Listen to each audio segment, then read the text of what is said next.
Hello student, welcome to my channel. আজকে আমি তোমাদেরকে ক্লাস 9 এর ইংরেজি বইয়ের প্রথম গল্প মনোজ দাসের লেখা টেলস অফ ভোলা গ্র্যান্ডপা গল্পটির দ্বিতীয় অংশটি লাইন বাই লাইন বাংলায় মানে করে শোনাবো। প্রথম অংশটি যারা দেখোনি তারা চ্যানেলে গিয়ে প্লেলিস্ট ভিডিওটা দেখে নিও। চলো শুরু করা যাক। Once Bhola grandpa had a great adventure in the Sundarbans. Once একবার Bhola grandpa had a great adventure, Bhola দাদুর একটা দারুণ রোমাঞ্চকর অভিযান হয়েছিল ইন দ্য সুন্দরবনস, সুন্দরবনে। এখানে গ্রেট অ্যাডভেঞ্চার মানে হচ্ছে একটা দারুণ রোমাঞ্চকর অভিযান।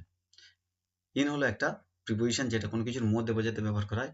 ইন দ্য সুন্দরবনস মানে সুন্দরবনে, আর হ্যাড ব্যবহার করা হয়েছে, তাই এটা একটা past perfect tense. In those days royal Bengal tigers freely roamed the dense jungle of the Sundarbans. In those days তখনকার দিনে royal Bengal tigers, royal Bengal বাঘ, ফ্রিলি রোমড মুক্তভাবে ঘুরে বেড়াতো। ফ্রিলি মানে হচ্ছে মুক্তভাবে, আর রোমড মানে হচ্ছে ঘুরে বেড়ানো। The dense jungle of the Sundarbans, সুন্দরবনের ঘন জঙ্গলে। ডেন্স মানে হচ্ছে ঘন। অফ হলো একটা প্রিপোজিশন যেটা এর বোঝাতে ব্যবহার করা হয়। অফ দ্য সুন্দরবনস মানে সুন্দরবনের। People took care to move about only in groups, particularly after sundown. People took care to move, মানুষজন সতর্কভাবে চলাফেরা করে। টু মুভ অ্যাবাউট হলো একটা ফ্রেজাল ভার্ব যার অর্থ হচ্ছে যাতায়াত করা, আর টু কেয়ার অর্থ হচ্ছে সতর্কভাবে। তাহলে মানুষজন সতর্কভাবে যাতায়াত করতো অনলি ইন গ্রুপস, দল বেঁধে। ইন হলো একটা প্রিপোজিশন যেটা কোনো কিছুর মধ্যে বোঝাতে ব্যবহার করা হয়। ইন গ্রুপ মানে হচ্ছে দলের মধ্যে। পার্টিকুলারলি আফটার সানডাউন, বিশেষ করে সূর্যাস্তের পর। পার্টিকুলারলি কথার অর্থ হচ্ছে বিশেষ করে, আর সানডাউন কথার অর্থ হচ্ছে সূর্যাস্ত। আফটার হলো একটা প্রিপোজিশন যেটা কোনো কিছুর পরে বোঝাতে ব্যবহার করা হয়। অন ইভিনিং, একদিন সন্ধ্যাবেলা, Bhola grandpa was returning from the weekly market. One evening, একদিন সন্ধ্যাবেলা, Bhola grandpa was returning, Bhola দাদু ফিরিতেছিলেন ফ্রম দ্য উইকলি মার্কেট, একটা সাপ্তাহিক বাজার থেকে। এখানে ফ্রম হলো একটা প্রিপোজিশন যেটা থেকে বোঝাতে ব্যবহার করা হয়েছে। ওয়াজ রিটার্নিং ব্যবহার করা হয়েছে, তাহলে এটা একটা past continuous tense. Suddenly at a distance of about 5 yards behind him, he heard the growl of a Royal Bengal tiger. Suddenly হঠাৎ, at a distance of about 5 yards behind him, তার পিছন থেকে প্রায় 5 গজ দূরে। হি হিয়ার্ড, সে শুনেছিল, the growl of a royal Bengal tiger, royal Bengal টাইগারের একটা চাপা গর্জন, বা রয়্যাল বেঙ্গল বাঘের একটা চাপা গর্জন। এখানে অ্যাবাউট হলো একটা প্রিপোজিশন যেটা কোনো কিছু সম্পর্কে বোঝাতে ব্যবহার করা হয়, কিন্তু এখানে প্রায় বোঝাতে ব্যবহার করা হয়েছিল। অ্যাবাউট 5 ইয়ার্স, অ্যাবাউট 5 ইয়ার্স, প্রায় 5 গজ দূরে। সেই জন্য এখানে অ্যাবাউটটা সম্পর্ক বোঝাতে না, এখানে প্রায় বোঝাতে ব্যবহার করা হয়েছে। এখানে অফ হলো একটা প্রিপোজিশন যেটা এর বোঝাতে ব্যবহার করা হয়। The growl of a royal Bengal tiger মানে রয়্যাল বেঙ্গল বাঘের গর্জন। Bhola grandpa turned and found the bright gaze of the tiger on his face. Bhola grandpa turned, Bhola দাদু ঘুরেছিলেন, অ্যান্ড ফাউন্ড দেখতে পেয়েছিলেন, the bright gaze of the tiger বাঘের উজ্জ্বল দৃষ্টি। গেজ মানে হচ্ছে দৃষ্টি। অফ হলো একটা প্রিপোজিশন যেটা এর বোঝাতে ব্যবহার করা হয়। The bright gaze of the tiger বাঘের উজ্জ্বল দৃষ্টি, অন হিজ ফেস তার মুখের উপরে। অন হলো একটা প্রিপোজিশন যেটা কোনো কিছুর উপরে বোঝাতে ব্যবহার করা হয়। Bhola grandpa instantly climbed up a nearby banyan tree. Bhola grandpa instantly, Bhola দাদু তৎক্ষণাৎ, ইনস্ট্যান্টলি কথার অর্থ হচ্ছে তৎক্ষণাৎ, ক্লাইম্বড আপ চড়েছিল, a nearby banyan tree পার্শ্ববর্তী একটা বট গাছে। ক্লাইম্বড আপ হলো একটা ফ্রেজাল ভার্ব যার অর্থ হচ্ছে চড়া। The tiger roared and circle the tree about a 100 times. The tiger roared, বাঘটি গর্জন করছে, অ্যান্ড সার্কেল দ্য ট্রি গাছের চারিদিকে ঘুরেছিল, অ্যাবাউট এ 100 টাইমস প্রায় 100 বার। এখানে অ্যাবাউটটা প্রায় বোঝাতে ব্যবহার করা হয়েছে, এটা একটা preposition. Then it settle down under a bush without taking its eye off. Then it settle down, তারপর এটি বসে পড়েছিল। সেটেল ডাউন মানে হচ্ছে বসে পড়া। আন্ডার এ বুশ, ঝোপের নিচে। এখানে আন্ডার হলো একটা প্রিপোজিশন কোনো কিছু নিচে বোঝাতে ব্যবহার করা হয়, আর বুশ মানে হচ্ছে ঝোপ। Without taking its eye of, তার দিক থেকে চোখ না সরিয়ে। উইথ নাইটফল, রাত্রি নামলো, দ্য ফরেস্ট গ্রিউ ডার্ক, জঙ্গল আস্তে আস্তে অন্ধকার হয়ে গেল, অ্যান্ড সাইলেন্ট এবং নিস্তব্ধ হয়ে গেল।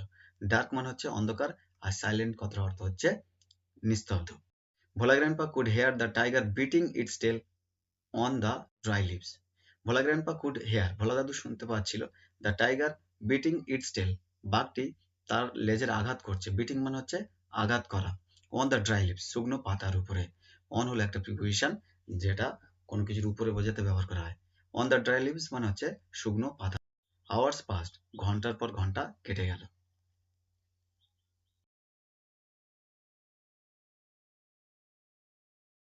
Dawn broke with the cooing of doves, dawn broke with ভোর হয়েছিল, দ্য কুইং অফ ডাভস ঘুঘু পাখির কুজনে। কুইং কথার অর্থ হচ্ছে কুজনে, আর ব্রোক উইথ হলো একটা ফ্রেজাল ভার্ব যার অর্থ হচ্ছে স্টার্ট বা শুরু করা। ভোলা গ্র্যান্ডপা কেম ডাউন, ভোলা দাদু নিচে নেমে এসেছিল। There was a group of men on a mount a little away, there was a group of men, সেখানে একদল মানুষ ছিল। অন এ মাউন্ট, একটা ঢিবির উপরে, এ লিটিল অ্যাওয়ে, অর্থাৎ একটু দূরে একটি ঢিবির উপরে একদল মানুষ ছিল। অফ হলো একটা প্রিপোজিশন যেটা এর বোঝাতে ব্যবহার করা হয়। অন হলো একটা প্রিপোজিশন কোনো কিছুর উপরে বোঝাতে ব্যবহার করা হয়। মাউন্ট কথার অর্থ হচ্ছে ঢিবি। Bhola grandpa climb the mount and requested the first man he saw for some water to drink. Bhola grandpa climb the mount, Bhola দাদু মাউন্টের উপরে বা ঢিবির উপরে উঠেছিল। And requested the first man, করেছিল প্রথম মানুষের কাছে তিনি প্রার্থনা করেছিলেন। হি স, তিনি দেখেছিলেন। For some water to drink, এবং তার কাছে জল চেয়েছিল পান করার জন্য। টুটা হলো একটা প্রিপোজিশন যেটা তে বা প্রতি বোঝাতে ব্যবহার করা হয়। আর ফর হলো একটা প্রিপোজিশন যেটা জন্য বোঝাতে ব্যবহার করা হয়েছে। The man had seen the tiger waiting, the man had seen, লোকটি দেখেছিল, দ্য টাইগার ওয়েটিং, বাঘটি অপেক্ষা করছে। এখানে হ্যাড সিন ব্যবহার করা হয়েছে, এটা একটা past perfect tense. He was much bewilder, সে খুবই হতভম্ব হয়ে গেছিল। বিওয়াইল্ডার কথার অর্থ হচ্ছে হতভম্ব হয়ে যাওয়া। What is your secret that you simply walked past the hungry beast and it did nothing? What is your secret? তোমার রহস্যটা কি? That you simply walked past, যে তুমি সহজে হেঁটে চলে এসেছো, the hungry, ক্ষুধার্ত জন্তুটার সামনে থেকে, it did nothing, এটা তোমাকে কিছু করলো না। He asked ভোলা গ্র্যান্ডপা, সে ভোলা দাদুকে জিজ্ঞাসা করেছিল। The tiger was stretching its limbs and yawning. The tiger was stretching its limbs. বাঘটি তার অঙ্গ প্রত্যঙ্গগুলোকে ছাড়াচ্ছিল। স্ট্রেচিং মানে হচ্ছে ছাড়ানো। অ্যান্ড ইয়নিং, ইয়নিং মানে হচ্ছে হাই তোলা। Then Bhola grandpa remembered the tiger and looked at it. Then তারপর ভোলা গ্র্যান্ডপা রিমেম্বার্ড, ভোলা দাদুর মনে পড়েছিল, দ্য টাইগার, বাঘের কথা, অ্যান্ড লুকড অ্যাট ইট, এবং ইয়ার দিকে তাকিয়েছিল। ভোলা গ্র্যান্ডপা লস্ট হিজ সেন্স, ভোলা দাদু তার জ্ঞান হারিয়ে ফেলেছিল। ইন ফিয়ার, ভয়ে। সেন্স মানে হচ্ছে জ্ঞান, আর লস্ট মানে হচ্ছে হারিয়ে ফেলা। হি র্যান ব্যাক হোম, তিনি দৌড়ে বাড়ি চলে এসেছিলেন।